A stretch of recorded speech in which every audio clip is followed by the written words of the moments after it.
ଯେମିତିକି ମୁଁ ଏବଂ ସିଡିଓ ଆମେ ସବୁ ଆସିଥିଲୁ ସବୁ ତହସିଲ ମ୍ୟୁନିସିପାଲିଟି ଅଫିସିଆଲ ସମସ୍ତେ ଥିଲେ। ଆମର ମେଜର ଯୋଉ 4-5ଟା ପ୍ରୋଜେକ୍ଟ ଯୋଉଥି ପାଇଁ ନିହାତି ଆବଶ୍ୟକତା ଅଛି ତା ପାଇଁ ଆମେ ଲ୍ୟାଣ୍ଡ ଫାଇନାଲାଇଜ କରିବା ପାଇଁ ଆସିଥିଲୁ। ଯେମିତି ଆମର ରେଲୱେ କିମ୍ବା ନନ୍ ରେଲୱେ ବସିଥିଲେ ଯୋଉମାନେ ଲୋକ ଅଛନ୍ତି ସେମାନଙ୍କୁ ଥଇଥାନ କରିବା ପାଇଁ ଆଫୋର୍ଡେବଲ ହାଉସିଂ ପ୍ରୋଜେକ୍ଟ ଯୋଉଟା ମାନେ ବିଡିଏ ଟେକଅପ୍ କରିବ ତା ପାଇଁ ଆମେ ଗୋଟେ ଲ୍ୟାଣ୍ଡ ଫାଇନାଲ କଲୁ। ସେ ଆରଏମସି ପାଖରେ ଗୋଟେ ଯୋଉ ଲ୍ୟାଣ୍ଡ ଅଛି 5-6 ଏକର ସେଇଟା ଆମେ ସାଇଟ୍ ସିଲେକ୍ସନ କରି ଇମିଡିଏଟଲି ତାଙ୍କୁ ଇଣ୍ଟିମେଟ୍ କରିଦଉ ତ ସେମାନେ ସେଠି ହାଉସିଂ ୟୁନିଟ୍ ସବୁ ଗଭର୍ଣ୍ଣମେଣ୍ଟ କରିପାରିବ। ସେକେଣ୍ଡ ଆମର ଯେହେତୁ ସିଏଚସି ଟା ବି ବହୁତ ଛୋଟ ଅଛି ତାକୁ ନୂଆ ସିଏଚସି ବିଲ୍ଡିଂ ପାଇଁ ଆମେ ପ୍ରପୋଜାଲ ପଠେଇଛେ। ତା ପାଇଁ ଲ୍ୟାଣ୍ଡ ଆମର ସେଞ୍ଚୁରିଆନ ପାଖରେ ଯୋଉ ମାନେ ଲ୍ୟାଣ୍ଡ ଅଛି ସେଟା ବି କହିଛୁ ତହସିଲଦାର ତାକୁ ପ୍ରୋସେସ କରେଇବେ।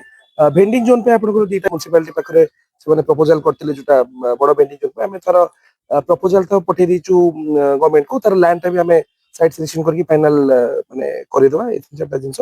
ତାପରେ ବସଷ୍ଟାଣ୍ଡ ବି ଆସିଲୁ ତାର ଉନ୍ନତି କଲୁ ସବୁ ବସ୍ ଗୁଡା ଏଠି ଆସିକି ଯାଆନ୍ତୁ ଲୋକଙ୍କ ପାଇଁ ସେଟା ବି ଆମେ ଆରଟିଓଙ୍କ ଥ୍ରୁରେ ତାଙ୍କର ଯୋଉ ଆସୋସିଏସନ ମାନଙ୍କୁ ଇଣ୍ଟିମେଟ୍ କରିଛୁ ବସ୍ ମାନେ ଆସିକି ହଲ୍ଟ କରି ଯାଆନ୍ତୁ ଯାହାଫଳରେ ଯାତ୍ରୀମାନେ ସୁବିଧା ପାଇପାରିବେ। ତ ଏଇ 4-5ଟା ପ୍ରୋଜେକ୍ଟ ଆମେ କରିକି ଦେଖିଲୁ ତାକୁ ତୁରନ୍ତ କେମିତି ଲ୍ୟାଣ୍ଡ ପୋର୍ସନଟା ହ୍ୟାଣ୍ଡ ଓଭର କରିକି ତାର କନଷ୍ଟ୍ରକ୍ସନ ସବୁ ଆରମ୍ଭ ହବ ତାକୁ ଆମେ ଫଲୋ ଅପ୍ କରିବୁ।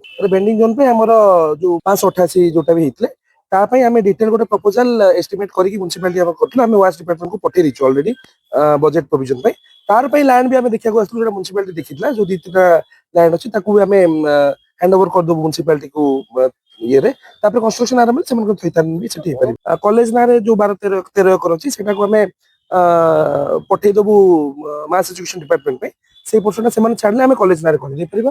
ସ୍ପୋର୍ଟସ କମ୍ପ୍ଲେକ୍ସଟା ଆମେ ସ୍ପୋର୍ଟସ ଡିପାର୍ଟମେଣ୍ଟ ନାଁରେ କରିଦେଇପାରିବା। ତେଣୁ ଆମେ ରେଲିଙ୍କୁଇଶମେଣ୍ଟ ପ୍ରପୋଜାଲ ଯୋଉଟା ଅଛି ଗୋଟେ ନେକ୍ସଟ ୱିକରେ ଆମେ କରିକି ପଠେଇବି ଟିକେ ପରସ୍ୟୁ କରିବୁ ଯାହାଫଳରେ କଲେଜ ନାଁରେ ଯୋଉ ଲ୍ୟାଣ୍ଡ ଗୁଡା ଯୋଉ ଯେତିକି ସେମାନେ ଅବସ୍ଥିତି ଅଛି ସେଟା ତାଙ୍କ ନାଁରେ ହେଇପାରିବ। ସ୍କୁଲ ପୋର୍ସନ ରହିଲା ଆଉ ଏଇ ଯୋଉ ଷ୍ଟାଡିୟମ ସ୍ପୋର୍ଟସ କମ୍ପ୍ଲେକ୍ସଟା ସ୍ପୋର୍ଟ ଡିପାର୍ଟମେଣ୍ଟ ନାଁରେ ତାର ସମସ୍ତଙ୍କର ଠିକସେ ଉନ୍ନତି ହେଇପାରିବ। ସେଇଟା ବି ଆମେ ଡିସ୍କସନ କଲୁ ବି ଯୋଉଟା ତାର ଆମେ 3ଟା ବି ଦେଖିଲୁ ଯେହେତୁ ସବୁଗୁଡା ସ୍କୁଲ ନାଁରେ ଅଛି 50-52 ଏକର ଅଛି ତ ଆମେ ଏଇଟା ପ୍ଲାନ କରୁଛୁ ଯୋଉଟା ବି ଆସିକି ଦେଖିଲୁ ତାର ବି ଲ୍ୟାଣ୍ଡ ଆମେ କରିଦେବା। ସେଇଟା ବି ଆମେ ଆଜି ଡିସ୍କସନ କରିକି ଯାଇକି ଜାଗା ଦେଖିବୁ। ଜିଲ୍ଲାପାଳ ଯୋଉ ଆସିଥିଲେ ମୁଁ ସକାଳେ ଆଜି ତାଙ୍କର ଗୁରୁବାର ଗ୍ରିଭାନ୍ସ କରୁଛନ୍ତି ମୁଁ ଯାଇଥିଲି ଜିଲ୍ଲାପାଳଙ୍କୁ ଦେଖା ହେବାକୁ ଏବଂ ମାନ୍ୟବର ବିଧାୟକ ମଧ୍ୟ ଆଜି ସେଠି ଯୋଗ ଦେଖାହେଲେ। ମୁଁ ଅନୁରୋଧ କଲି ସାର୍ ଆପଣ ଟିକେ ଜଟଣୀ ପାଇଁ ଆସନ୍ତୁ ଜଟଣୀ ପରିଦର୍ଶନ ଆସନ୍ତୁ। ଆପଣ ଆମର ଜଟଣୀର ବହୁତ ସମସ୍ୟା ଗୁଡିକ ଅଛି। ଗୋଟେ ହଉଛି ଆମର ସିଏସସି ଯୋଉ ଷଣ୍ଢପୁର ଡାକ୍ତରଖାନା ସମସ୍ତେ ବୁଝିପାରିବେ। ସିଏସସି କହିଲେ ତ ଜାଣିପାରିବେନି ଯେତିକି ଷଣ୍ଢପୁର କହିଲେ ସମସ୍ତେ ବୁଝିପାରିବେ ଡାକ୍ତରଖାନା। ତା ଉପରେ ଆମେ ମେମୋରାଣ୍ଡମ ଦେଇଥିଲୁ ଏବଂ ତାକୁ ଗ୍ରହଣ କରିଥିଲେ ସରକାର। ଆଜି ଗୋଟେ ବଡ ଖୁସିର ଦିନ ଆପଣ ମାନଙ୍କ ମାଧ୍ୟମରେ ମୁଁ କହିବାକୁ ଚାହେଁ ଜଟଣୀର ସମସ୍ତ ଜନସାଧାରଣ ଜାଣିବା ବି ଦରକାର।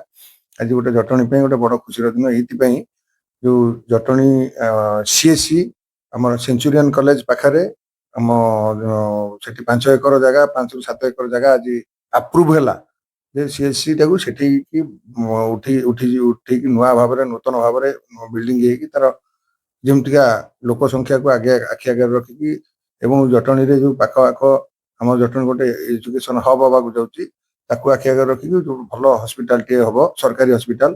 ତା ସଙ୍ଗେ ସଙ୍ଗେ ଭେଣ୍ଡିଂ ଜୋନ୍ ଯୋଉ 588 ଦୋକାନ ଘର ଥଇଥାନ ପାଇଁ ତାକୁ ମଧ୍ୟ ଆମେ ଯୋଉ ସରକାରଙ୍କର ଥିଲା ଆମେ ଡିପିଆର ସବୁ ଆଜି ଡିପୋଜିଟ କରିଦେଇଥିଲୁ ଜିଲ୍ଲାପାଳଙ୍କ ମାଧ୍ୟମରେ। ପାଖାପାଖି 28-30 କୋଟି ଟଙ୍କାର ଅଟକଳ ମୂଲ୍ୟ ଆମେ ଦେଇଛୁ ସେଥିରେ। ସିଏ ମଧ୍ୟ ଆଜି ଆପ୍ରୁଭ ହେଇକି ସରକାରଙ୍କ ପାଖକୁ ଅନୁମୋଦନ ପାଇଁ ଯାଇଛି। ତା ସଙ୍ଗେ ସଙ୍ଗେ ଆମର ଯୋଉ ଆଫୋର୍ଡେବଲ ସ୍କିମ୍ ସରକାରଙ୍କର ଗୋଟେ ମୁଖ୍ୟ ଲକ୍ଷ୍ୟ ରଖିଛନ୍ତି ଲୋକମାନଙ୍କୁ ଯୋଉ ଘର ଯୋଗାଇ ଦେବା ପାଇଁ। ଆମର ଯୋଉ ରେଲୱେ ୱାର୍ଡ ମାନଙ୍କରେ ଯୋଉମାନେ ଯୋଉ ବିସ୍ଥାପିତ ହେଇଥିଲେ ସେମାନଙ୍କୁ ଥଇଥାନ କରିବା ପାଇଁ 7 ଏକର ଜାଗା ଆଜି ସେ ମଧ୍ୟ ଆଜି ଆପ୍ରୁଭ ହେଲା ଯେ ସେ ଯୋଉ ବିସ୍ଥାପିତ ହେଇଥିଲେ ସେମାନଙ୍କୁ ସେଠି ଥଇଥାନ କରାଯିବ। ଆଜି ସେ ଜାଗା ଆପ୍ରୁଭ ହେଇଗଲା ଏବଂ ତା ସଙ୍ଗେ ସଙ୍ଗେ ଯୋଉ ବସଷ୍ଟାଣ୍ଡ ହରିଭାଇନା ଛକରେ ଯୋଉ ବସଷ୍ଟାଣ୍ଡ ଥିଲା ସେଠିକି ବସ୍ କିଛି ଆସୁଥିଲା ତାକୁ ଜିଲ୍ଲାପାଳ ଆମକୁ ନିର୍ଦ୍ଦେଶ ଦେଇଥିଲେ ଏଭିକ୍ସନ କରିବା ପାଇଁ। ତାକୁ ଆମେ ଏଭିକ୍ସନ କରିଥିଲୁ ଏବଂ ଆଜି ଜିଲ୍ଲାପାଳ ନିଜେ ଆଜି ପରିଦର୍ଶନ କଲେ ଏବଂ ତାକୁ ଖୁବ ଶୀଘ୍ର ଆମକୁ କହିଛନ୍ତି ତମ ପାଖରେ ଯାହା ଅଛି ଫଣ୍ଡ ଦିଅ ସେଥିରୁ ନେଇକି କରା ନାଇଁ ଆମେ ଆମର ଅକ୍ଷମତା ଦେଲୁ ଆମ ପାଖରେ ପଇସା ନାହିଁ। ଜିଲ୍ଲାପାଳ ନିର୍ଭର ପ୍ରତିଶ୍ରୁତି ଦେଇଛନ୍ତି ଯେ ଆମେ ସରକାରଙ୍କ ପାଖରେ ମୁଁ କହି ସେ ପଇସା ଆଣି ସେ ତାକୁ ପୁଣି ଗୋଟେ ରେନୋଭେସନ କରି ସେ ବସଟି ଯୋଉ ପର୍ଯ୍ୟନ୍ତ ନୂଆ ବସଷ୍ଟାଣ୍ଡ ହେଇନାହିଁ ଜଟଣୀରେ ସେଇଟା କାର୍ଯ୍ୟକାରୀ ହବ। ତା ସାଙ୍ଗେ ସାଙ୍ଗେ ଆମର ଯୋଉ ଗୋଟେ ସ୍ପୋର୍ଟସ କମ୍ପ୍ଲେକ୍ସ ଆମର ଜଟଣୀ କଲେଜ ଏବଂ ଆମର ପ୍ରାଣନାଥ ହାଇସ୍କୁଲ ମଝିରେ ଯୋଉ ଶରତ ପାଇକରାୟ ଷ୍ଟାଡିୟମ ଯୋଉ ଅଛି ସେଇଟାକୁ ଗୋଟେ ସ୍ପୋର୍ଟସ କମ୍ପ୍ଲେକ୍ସ କରିବା ପାଇଁ ଆଜି ତାକୁ ମଧ୍ୟ ଆପ୍ରୁଭ କରାଗଲା। ସେଠି ଯୋଉ 12 ଏକର 13 ଏକର ଜାଗା ଅଛି ସେ 13 ଏକର ଜାଗାକୁ ସେଥିରୁ ଆଜି ଫାଇନାଲ ହେଲା। ସେଠି ସ୍ପୋର୍ଟସ କମ୍ପ୍ଲେକ୍ସ ହବ ଏବଂ ତାକୁ ସ୍ପୋର୍ଟସ ବିଭାଗକୁ ନହେଲେ ଜଟଣୀ ମ୍ୟୁନିସିପାଲିଟି କି ସେମାନେ ହ୍ୟାଣ୍ଡ ଓଭର କରାଇବେ। ଆଜି ଏତିକି ସବୁ ଆପ୍ରୁଭାଲ ହେଇଛି। ଏବଂ ଦ୍ୱିତୀୟ ଥର ଆଉ ଗୋଟେ କଥା ଖୁସିର ଖବର, ସବୁବେଳେ ବ୍ଲକରେ ଜିଲ୍ଲାପାଳଙ୍କର ଜନଶୁଣାଣି କାର୍ଯ୍ୟକ୍ରମ ହୁଏ। ଆମେ ସବୁ କାଉନସିଲର ମୁଁ ନିଜେ ଯାଇକି ବହୁତ ଥର ଆମେ ଅନୁରୋଧ କରିଥିଲୁ ଏବଂ ତାକୁ ମଧ୍ୟ ଆଜି ଗ୍ରହଣ କଲେ। ଫେବୃଆରୀ ନହେଲେ ମାର୍ଚ୍ଚ ମାସରେ ଠୁ ଆରମ୍ଭ ହବ ଜଟଣୀ ମ୍ୟୁନିସିପାଲିଟିରେ ଜନଶୁଣାଣି ଜିଲ୍ଲାପାଳଙ୍କର। ଯୋଉ ମାନଙ୍କର ଯୋଉ ସମସ୍ୟା ଅଛି ଆପଣ ସେତେବେଳେ ବ୍ଲକରେ ଯାଇ କହୁଥିଲେ, ଯେହେତୁ ବ୍ଲକରେ ବନ୍ଦ ହେଲା ସବୁ ପଞ୍ଚାୟତ ସ୍ତରକୁ ପଳେଇଲେ, ତେଣୁ ସେଠି ଲୋକ ବଞ୍ଚିତ ହଉଥିଲେ।